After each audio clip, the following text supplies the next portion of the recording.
Thank you very much. Thank you very much. Great honor. Today it's my privilege to welcome the Prime Minister of a very special place, the United Kingdom, to the White House. Prime Minister Starmer, you've been terrific in our discussions. You're a very tough negotiator, however. I'm not sure I like that, but that's okay. Very, very special person. The Prime Minister and I have gotten off to an outstanding start. The U.S. and U.K. have a special relationship, very special, really like no other, passed down through the centuries, and we're going to keep it that way. We're going to keep it very strong as it is. Very importantly, I was just notified by letter from King Charles that he's extended through the Prime Minister a historic second state visit to the United Kingdom. And that's a great honor because it's never happened before. One person has never been extended that honor, and I really do call it an honor, but it's not for me, it's for our country. It's respect for our country. So I just want to thank you, and I want to thank King Charles. Thank you very much, and we accept. I don't know if the media is going to follow us. I have a feeling they might. Okay, thank you very much. Appreciate it. I'm pleased to say that the bust of one of the Prime Minister's greatest predecessors, Winston Churchill, is now back in the rightful place in the Oval Office, and we're very proud of it. Our meeting today and the various breakout sessions we had were tremendously productive. Most importantly, I provided the Prime Minister with an update on our efforts to end the bloody and horrible war in Ukraine with Russia, which would never have happened if I were president. That was not going to happen. I promise you that. After 3 years of hellacious conflict, approximately 1 million Ukrainians and Russians have been senselessly killed, but the number, I believe, is much higher than that. Countless schools, hospitals, towns, and beautiful ancient churches have been absolutely obliterated. To begin the process of ending this spiral of death, I had historic back-to-back calls with President Putin, very successful calls, I might add, and President Zelensky, and my team also spoke with the Secretary General of NATO on numerous occasions, and we're working very hard to get that war brought to an end. I think we've made a lot of progress, and I think it's moving along pretty rapidly. And I want to thank all of the people that are here that have been working on it. And we'll let you know what happens. It'll either be fairly soon or it won't be at all. In addition, this week I met with President Macron of France, as you know, and held talks with members of the G7. Tomorrow, the progress toward peace will continue when President Zelensky visits the White House. He'll be here tomorrow in the early part of the day, and we'll be signing a historic agreement that will make the United States a major partner in developing Ukraine's minerals and rare earths and oil and gases, and we have a great understanding. I think it's going to be great for Ukraine. We're going to be at the site, and we'll be digging. We'll be digging. Dig we must. A big utility in New York con us, and they used to have a sign, dig we must, and we will be digging. But much of the European aid to Ukraine has been sent in the form of loans for which they expect to be paid back, and we didn't have that honor under the Biden administration. He sent money, or just sent it, money after money after money, and never had any knowledge of ever seeing it back. Maybe $300 to $350 billion, but under the breakthrough agreement, very unusual, which everyone said was difficult to get, but it's really very good for Ukraine and very good for us. The American taxpayers will now effectively be reimbursed for the money and hundreds of billions of dollars poured into helping Ukraine defend itself, which by and of itself is a very worthy thing to do. We've paid far more than any other country, and with most of our support, it's been paid in military, the finest weapons anywhere in the world. This includes vast amounts of military hardware, ammunition, and various other things that we now have to start rebuilding our own stockpiles. Additionally, the minerals agreement will provide the basis for a more sustainable future relationship between the United States and Ukraine, and thus stimulate the long-term prosperity that will help the Ukrainians rebuild their country. It's been demolished, and the ruined infrastructure. The infrastructure, as you know, is in very bad shape. In just over 1 month, our administration has already achieved more progress toward peace than years in the other administration, where they did nothing toward peace. They didn't understand what was happening. Our approach is basically common sense. As I said, so many of the things that we do are based on common sense. If you want peace, you have to talk, both sides. As I discussed with Prime Minister Starmer, the next step we're making is toward a very achievable ceasefire. We hope that that can happen quickly, because thousands of young people, in this case, we're not talking about Americans, we're talking about Ukrainians and Russians are being killed every week, thousands. And it's a rough battlefield. It's a flat piece of land, and the bullet only stops when it hits somebody. And this week, I saw the reports, and it's I don't even want to say what they are, but thousands of people, young, vibrant people died. And we want to stop that. Senseless. Should have never happened. This will lay the groundwork for a long-term peace agreement that will return stability to Eastern Europe, and hopefully ensure that such a terrible war will never happen on European soil, or for that matter, anywhere again. It's a horrible thing that's going on. The disaster in Ukraine shows exactly why it's so important for the United Kingdom and other NATO partners to make large investments in their defense capabilities. In many cases, 4% or 5% of GDP would be appropriate. I know that they're raising it. I just read an article, a great article, about the work you're doing in the UK as to the military. You're raising it quite a bit, which is a great thing to do for your country. It's a great thing to do. It's sad that we need that, but probably need that. So congratulations on that. I know you got it through. After years of chronic underfunding, there's an urgent need to catch up for some countries. And I want to thank the Prime Minister once again for traveling here today.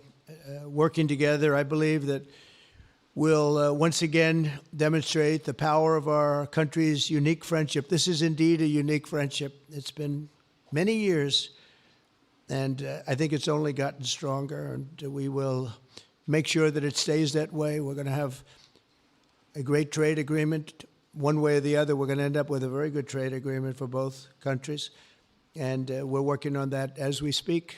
I think we'll have the confines. I think we'll have something maybe even in terms of possibilities agreed to very shortly. JD's working on it, Vice President, and Scott, and I'm just looking at this all from Mike. You're going to work on it. Everyone's going to work on it. We'll see if we can do something pretty quickly, but we're going to make some great trade agreements with the UK and with the Prime Minister, and it'll happen very quickly. So I just want to thank you again, and please thank King Charles for the invite, and I look forward to you giving our acceptance on behalf of the United States of America. Thank you very much, sir.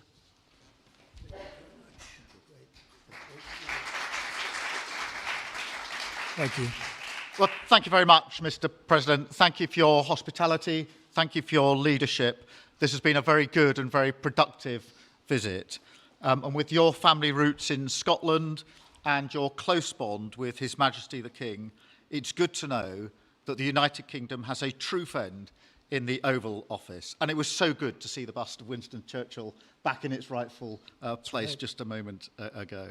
But look, in a moment of real danger around the world, this relationship matters more than ever. We remain each other's first partner in defence, ready to come to the other's aid, to counter threats wherever and whenever they may arise. No two militaries are more intertwined than ours. No two countries have done more together to keep people safe. And in a few weeks, we mark VE Day, the 80th anniversary of victory in Europe. Britain and America fought side by side to make that happen. One of the greatest moments in our history. We stand side by side still today, and we're focused now on bringing an enduring end to the barbaric war in Ukraine. Mr. President, I welcome your deep and personal commitment to bring peace and to stop the killing. You've created a moment of tremendous opportunity to reach a historic peace deal, a deal that I think would be celebrated in Ukraine and around the world. That is the prize. But we have to get it right. There's a famous slogan in the United Kingdom from after the Second World War. That is that we have to win the peace. And that's what we must do now. Because it can't be peace that rewards the aggressor or that gives encouragement to regimes like Iran. We agree history must be on the side of the peacemaker, not the invader. So the stakes, they couldn't be higher. And we're determined to work together to deliver a good deal. We've discussed a plan today to reach a peace that is tough and fair, that Ukraine will help shape, that's backed by strength, to stop Putin coming back for more. I'm working closely with other European leaders on this, and I'm clear that the UK is ready to put boots on the ground and planes in the air to support a deal, working together with our allies, because that is the only way that peace will last. Mr. President, in this new era, you're also right that Europe must step up. And let me tell you now, I see the growing threats we face, and so the UK is all in. This year we'll be giving more military aid to Ukraine than ever, and just this week I've set out how we're shouldering more of the security burden.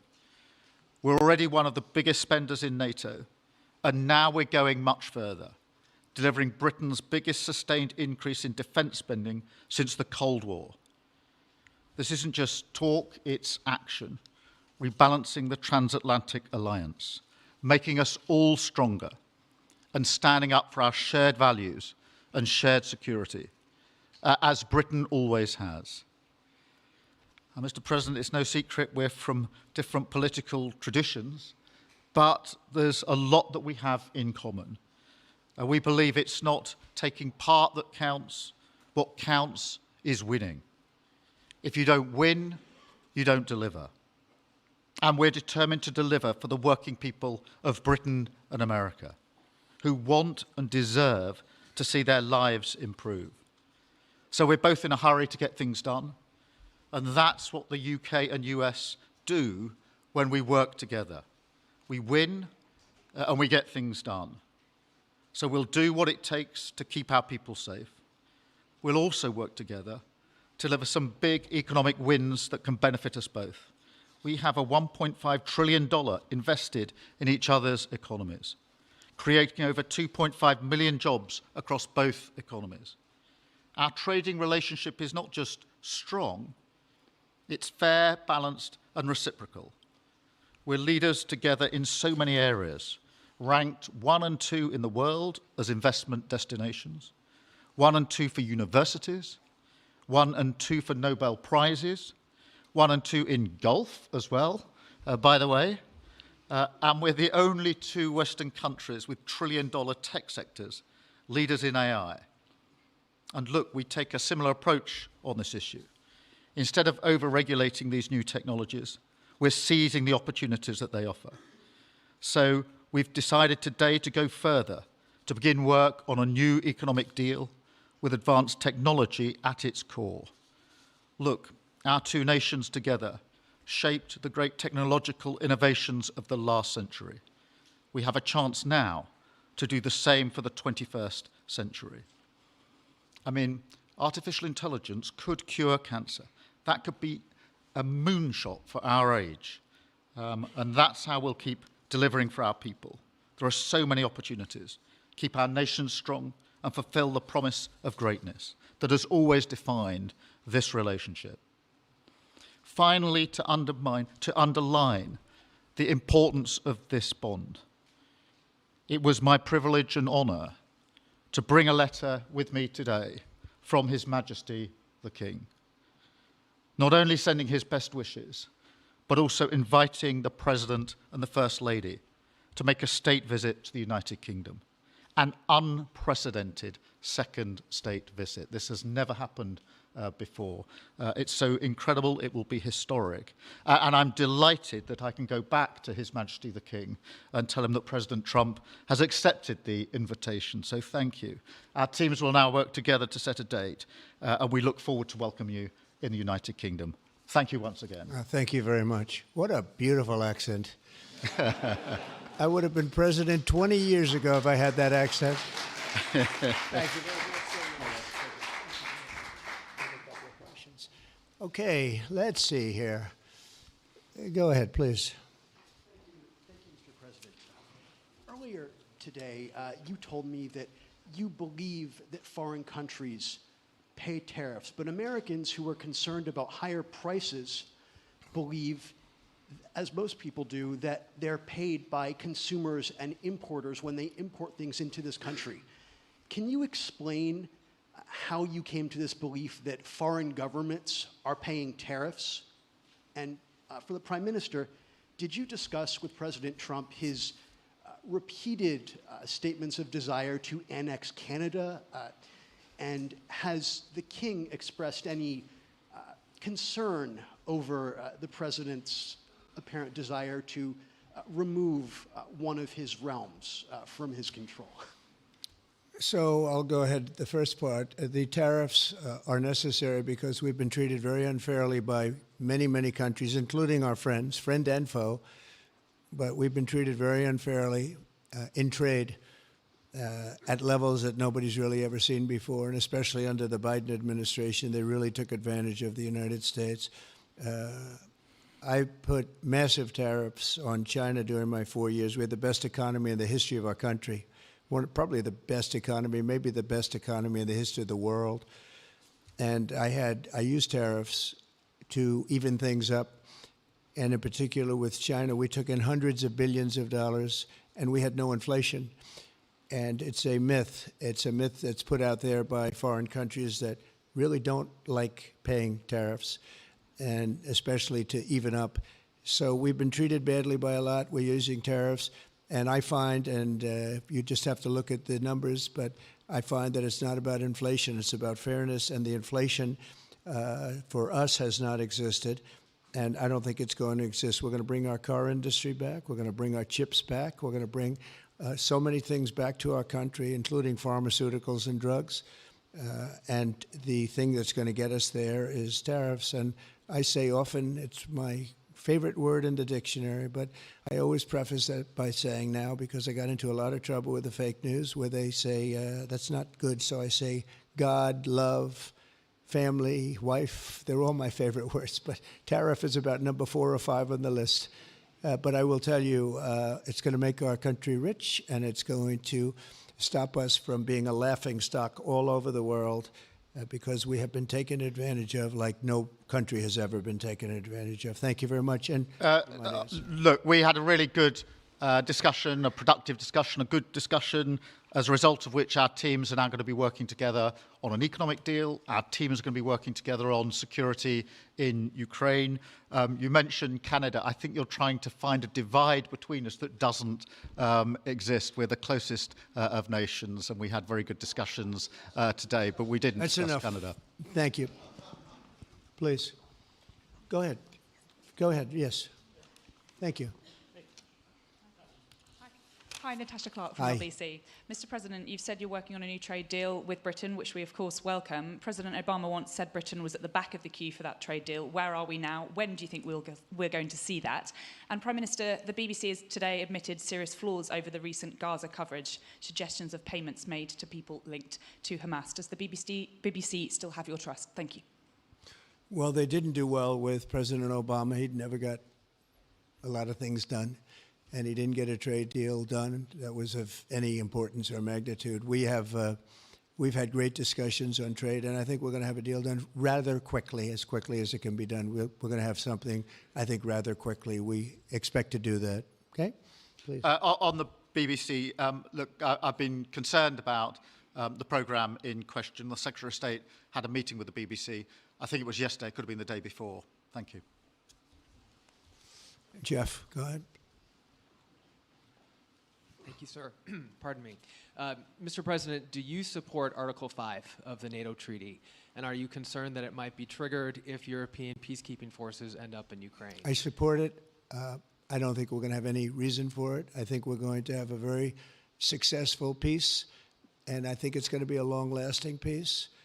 And I think it's going to happen hopefully quickly. If it doesn't happen quickly, it may not happen at all. And we want it for two reasons. Number one, I want to see on a humane basis, I want to see soldiers stop getting shot, because largely it's soldiers now. Towns have been obliterated, but it's largely that. And I don't want to pay billions and billions and billions of dollars, nor does the Prime Minister or anybody else, on a senseless war that should have never happened. And we're going to get it taken care of. But I think it's going to be a peace that's going to be long-lasting. Do you have a question for the Prime Minister? Thank you. Mr. Prime Minister, you were asking the President today about a backstop for Europe if the peacekeeping force ends up in Ukraine. Did you feel like you got a satisfying answer for yourself and for Europe? And Mr. President, if you want to comment on that as well, please do. I felt we had a very productive discussion. Obviously, as the President says, the deal has to come first. But yes, our teams are going to be talking about how we make sure that deal sticks, is lasting and enforced. So our teams will be talking about that. Okay. Please, Blue.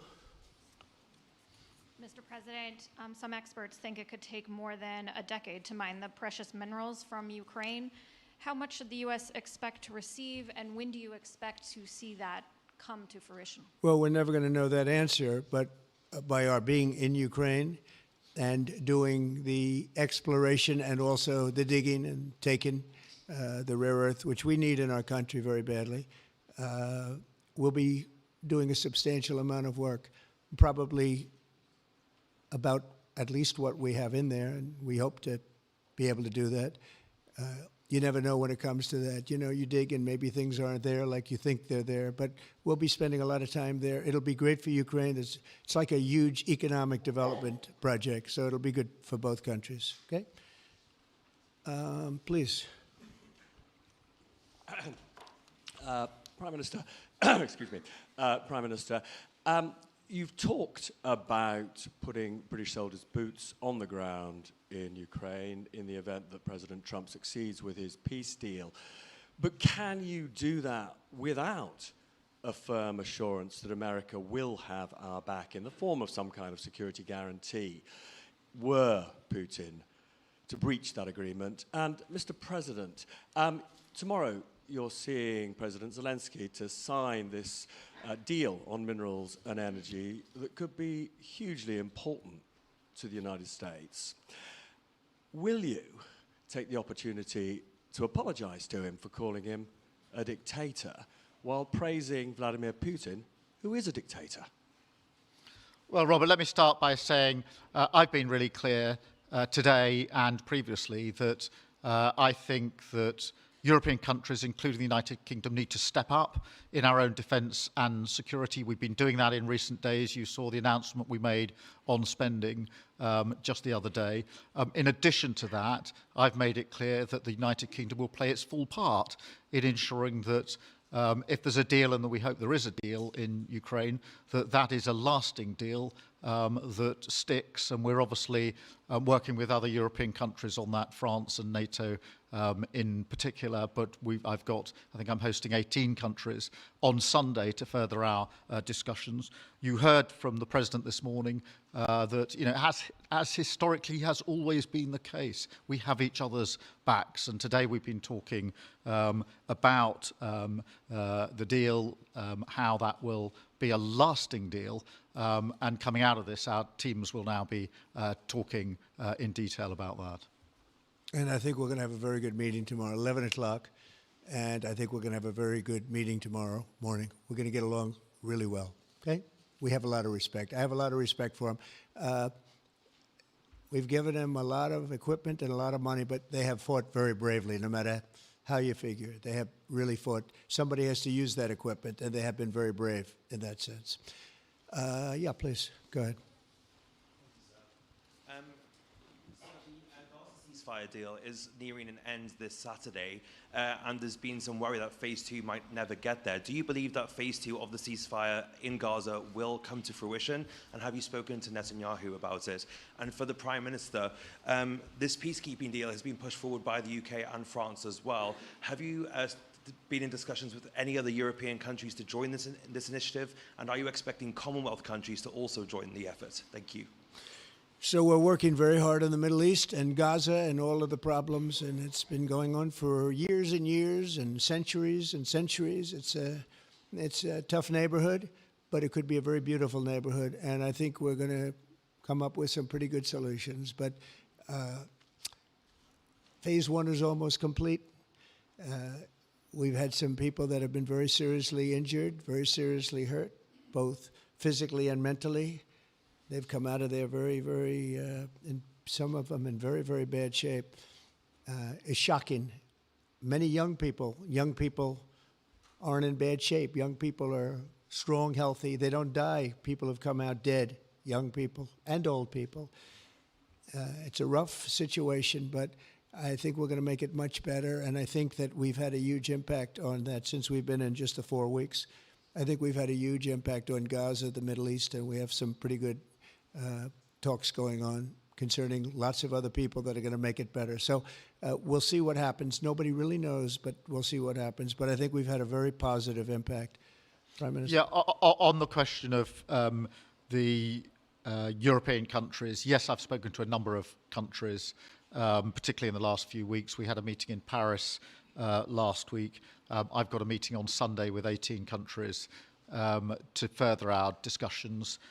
Obviously, we've been talking quite intensely to our French colleagues and to NATO, but to other countries as well, because, as I say, I think it's important for European countries, including the United Kingdom, to step up and do more in the defence and security of Europe and our continent and the United Kingdom, and we'll do so. Well, we're talking to a number of other countries. Thank you. Yes, in the red, please. Pink red, flaming red. Is it me or her? Go ahead. Okay, thank you, Mr. President. A question on Ukraine. Number one is, if you're not considering the security guarantees, are you open to other forms of, for example, intelligence cooperation with Ukraine? And Mr. Prime Minister, President Trump has proposed a plan for Gaza. Does this fit into the two-state solution that the UK held for a long time?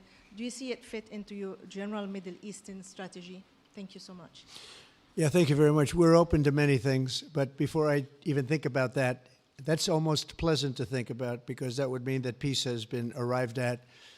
We have to arrive at that peace. And, you know, you went 3.5 years with an administration that never even really had a meeting. They didn't have a meeting on peace.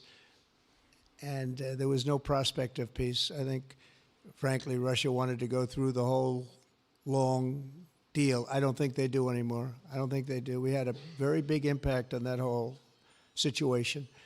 But I don't like talking about phase 2 until I get phase 1. Phase 1 is I have to make peace. And we have to get Russia to agree. We have to get Ukraine to agree. And I think we will, I think we've come a long way. I believe we're going to get it done. I wouldn't say that if I didn't think so. And I think it will be very important, very historic, and we're going to save a lot of lives. On the question of Gaza, the last few weeks of the ceasefire have been very impactful. And for me, there are two images that I remember more than any other. The first is Emily Damari, who is British, being reunited with her mother. You may remember she had her fingers missing after what she endured. That was an incredible moment. I'd spent a lot of time with her mother whilst she was held captive, and her mother went through absolute torture. The other image was thousands of Palestinians marching through rubble, trying to return to their communities and their homes. So we have to do everything we can to ensure that the ceasefire continues, so that more hostages can be returned, so that aid can be brought in that's desperately needed. We need to allow Palestinians to return and to rebuild their lives, and we must all support them in doing that. And yes, I believe that the two-state solution is ultimately the only way for a lasting peace in the region. And think of that, she came home with her fingers and part of her hand blown off. It's terrible. How bad does it get? And we had others that came home in much worse shape than that. Yeah. It's a terrible situation. Please, yes. Thank you. Mr. President, did our Prime Minister persuade you not to put tariffs on the UK? And if I may, Prime Minister, do you think that Vladimir Putin is a man who will keep his word? Thanks. He tried. He was working hard, I'll tell you that. He earned whatever the hell they pay him over there. But he tried. I think there's a very good chance that in the case of these two great friendly countries, I think we could very well end up with a real trade deal where the tariffs wouldn't be necessary. We'll see. But he earned whatever they pay him. He earned today. He was working hard at lunch, and I'm very receptive to it. I think in all fairness, in all seriousness, I think we have a very good chance at arriving at a very good deal. JD and Scott and Howard, all the people are working on it, and I think we have a good chance at arriving at a deal that could be terrific, really terrific for both countries. Okay? Thank you. On the second part of the question, I think my views on Putin are pretty well rehearsed and pretty well known. My concern is that if there's a deal, and I hope there is a deal, that it must be a lasting deal, that it's not a temporary measure. And that is why I think it's really important that Putin knows that this deal, a historic deal, which I very much hope comes about, is there, and it's a lasting deal, and that we're able to deal with any inclination he has to go again or go further. I think we'll have two deals. I think we'll have a deal on ending the war, and I think we're going to end up with a great trade deal with you. And it's an honor to be with you, and I want to thank everybody very much. Thank you very much. Thank you. Thank you very much. Thank you.